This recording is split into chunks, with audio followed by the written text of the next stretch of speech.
are you, my fascinating Renaissance friends?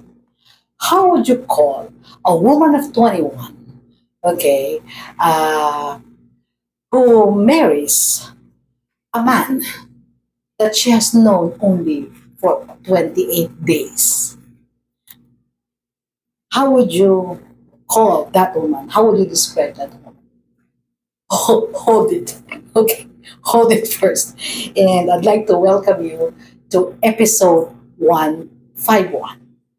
And this is part two of what we have discussed last episode, about me rebelling, against such a heavy burden placed upon me to be perfect, to be excellent, okay, to hold the family names very high, okay, to achieve and to be responsible, okay, to be mature and things like that, okay. So to continue, all right, with that question, how would you? Well, don't hold your horses. You can say the worst adjective possible, but let me tell you, okay, who that woman of 21, okay, is. And that's yours truly, okay? Miss Malu Cervantes, okay? Because I thought that I could escape, the strict confines that my dad placed upon me by getting married. So when I met this man who became the father of my two children, and he okay showed that I am at the time I was his world, that he was my knight in shining armor. Okay, so just got married without knowing, what's in store for me, right? It was a huge mistake. Okay, very, very huge mistake. Well, it lasted 5 years and two wonderful children. The only treasure, the only wonderful things that resulted from that ill-fated union. I used to blame him for the breakdown, but then again, it takes two to tango. And I have my share of the breakdown because the first uh, the first reason is I got married for the wrong reason. Second, I didn't even find out if we are on the same wavelength. If we have the same values, if we have the same ideas, if we are compatible, etc., etc., etc. Okay, so um, so what happened after that? I became a single mom. Single mom raising two kids. Okay, I fought for my kids. It's not a very positive, encounter. It was a very bad fight, but I won my kids. Okay, I so I raised them up, okay, being their mom and their dad. Okay, at the same time, it was tough. So I have my heart going out to single moms, really, because I single moms who are also the providers, who are also the disciplinarians, who must also be there. All of these things is tough. It's just tough. Okay, let me just give you two situations I will never forget. I will never forget. But then again, this is part of the past. It has actually helped me, okay, become a better mom in the latter years of my children. At the same time, being a doting grandmother. Okay, so the first would be when the kids were growing up, I had my parents helping me out, not financially, because I did want to burden them. I had a good job, but they were there for moral support. But it's really nannies who raise the children. I'm not very proud of that. If I were to do it all over again, I'd like to be there for their significant, significant aspects of their growth. No? Okay, so but then again, things have to be done. And one of the things would be when there was a big typhoon. The Philippines is visited by typhoons, very very often.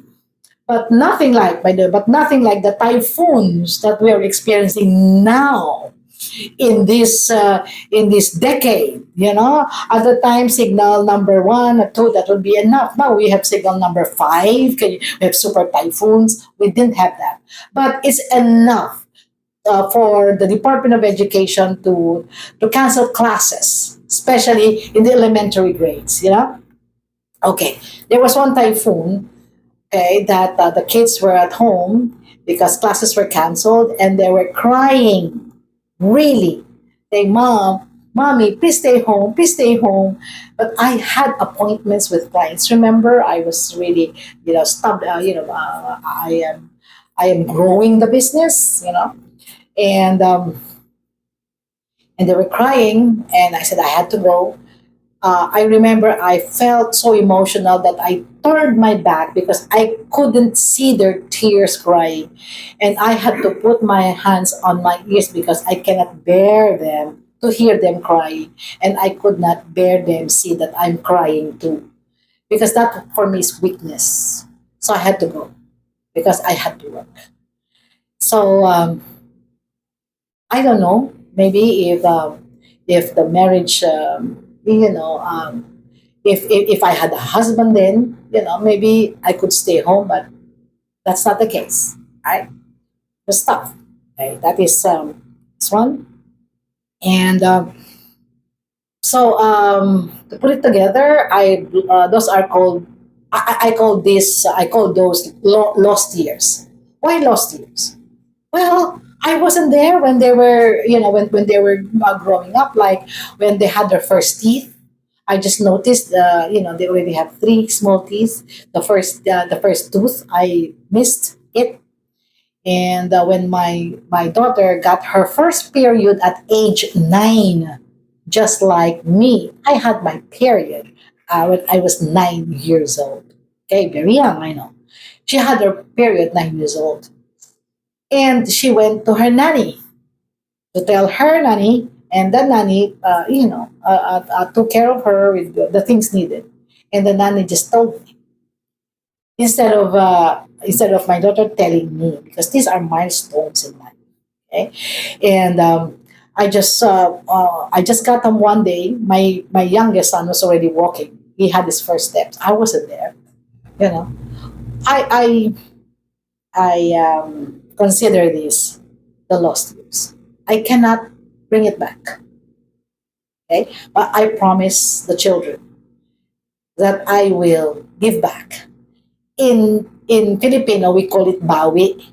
Babawi ako, which means I will give back. And how? It's really, I will help you raise the children.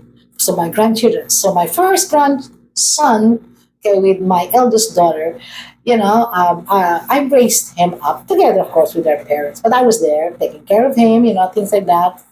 Just like being their nanny, but not really their nanny because they had their nanny, until 5 years old when they left for the States. So that's why, I go to America every 2 years. And the same thing with my second grandson, which is the eldest of my youngest. I raised him up until he was 8 years. Oh, sorry, until he was 3 years old. Three. The first one was 5 years old before they brought him to the States. Second one's 3 years old before they brought him to the States. Okay, I was their doting grandmother, and that's how I experienced the maternal instinct. I never experienced that with the children because it was just work, work, work. Okay?